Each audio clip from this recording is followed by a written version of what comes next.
In this video, I want to introduce you to the basics of image adjustment in Photoshop. So first thing I want to do is set up the layout of our Photoshop space.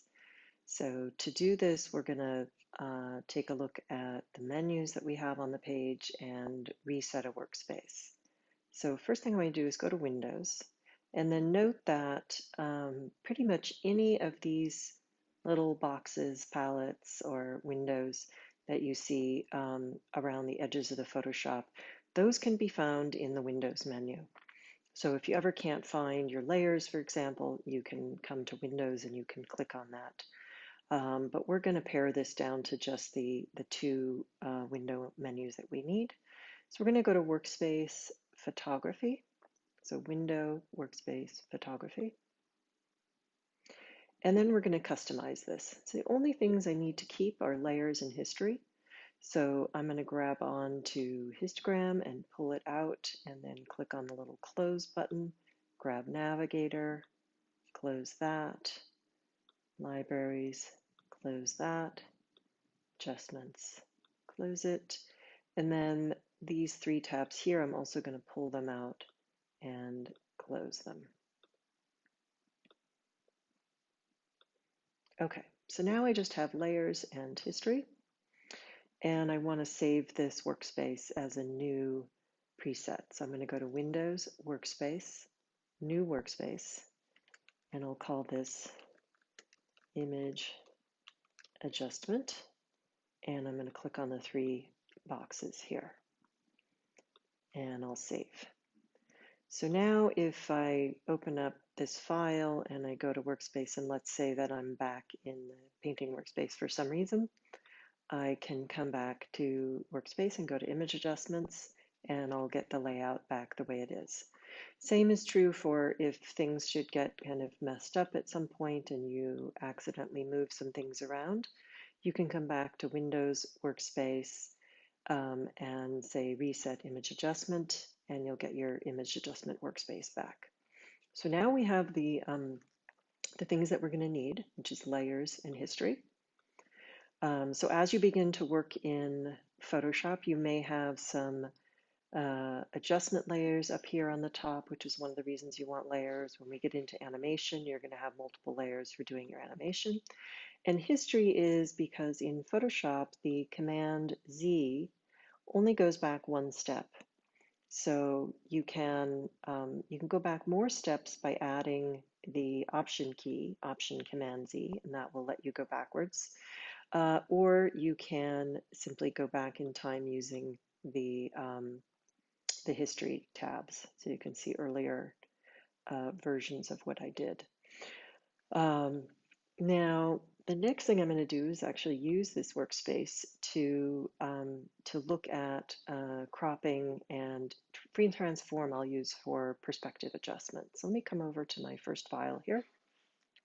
And so first thing I'm going to do is take a look at this image and decide whether or not I like the current crop that I took when I had it in the camera. And while there is a crop tool in Photoshop, I want you to maintain the file format that you shot this in. So I want the rectangle to stay exactly the same. So instead of using the crop tool, we're going to use what's called the free transform tool. So to do this, we want to select the entire image.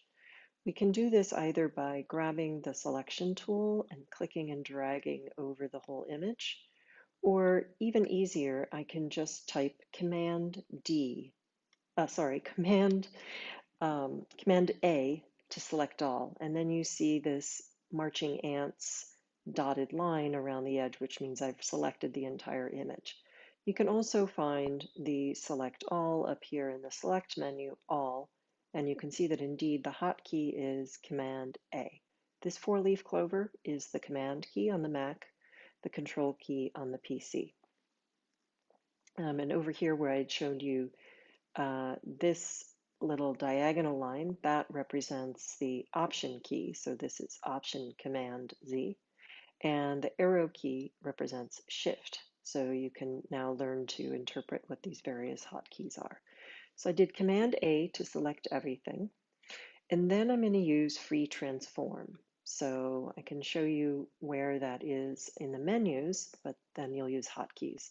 So that would be under edit transform, sorry, edit free transform. And here you can see the hotkey for that is Command T.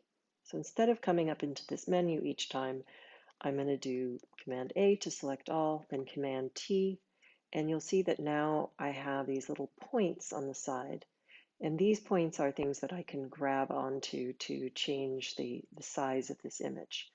Now, you want to be really careful not to just start grabbing and pulling it because you can very quickly distort your image. Okay, so there is a key on the computer that prevents distortion, Command A, Command T, and that is the Shift key. So before I start pulling, I want to put my hand on the Shift key, and now when I start to pull this, if I pull this down, you'll see that I can't squish it. I can only make it bigger and smaller. Now, one thing you want to be very careful of is that you don't let go of the Shift key before you let go of the trackpad or mouse. So if I had this down here and it's constraining the proportion, but now I take my finger off Shift, it will squish. So sometimes students try to let go of the trackpad and the Shift key simultaneously, and in a microsecond, the Shift key comes off first. So what I say is just let your hand sit there on the Shift key and just relax it. Now let go of the mouse, which I've just done. Then you can let go of the Shift key, and now you've got your new crop. Then I can grab onto this and I can reposition it a little bit. I can even hover over the corner and I can rotate it a little. And once I have it in the crop that I like, then I need to double click in the center. And that actually says, okay, that is the crop. So up until there, you're just sort of testing it out. And then once I double click it, I have the crop set.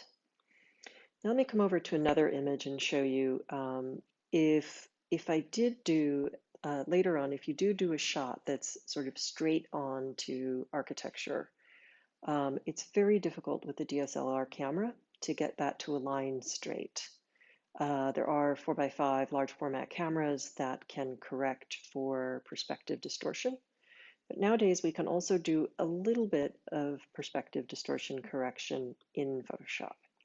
So you see here how this line is bending in a little bit in perspective, and then it's bending in a little bit on this side. So in this case, I'm going to do the Command A to select all. I'm going to do the Command T to get the free transform. Now this time, instead of doing the Shift pull, which is simply going to resize it, I'm going to hold on to the Command key and also the Shift key, and now I can pull just one corner. If I release the Shift key, I could then pull it up a little bit, but that might get me too much distortion. So in this case, I just want to correct for the perspective. So I'm going to pull it until that line starts to look straight.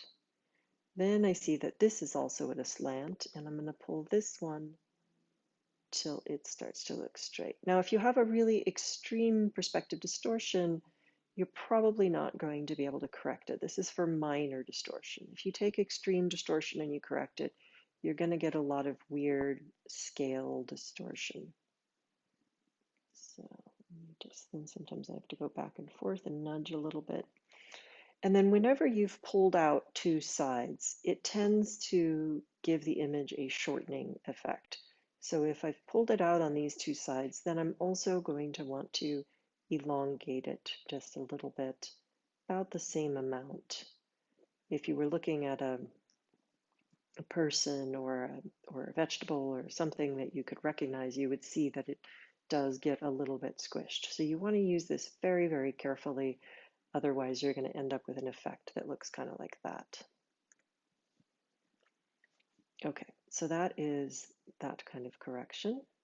Let's come back, and the next thing we're going to look at is contrast in levels.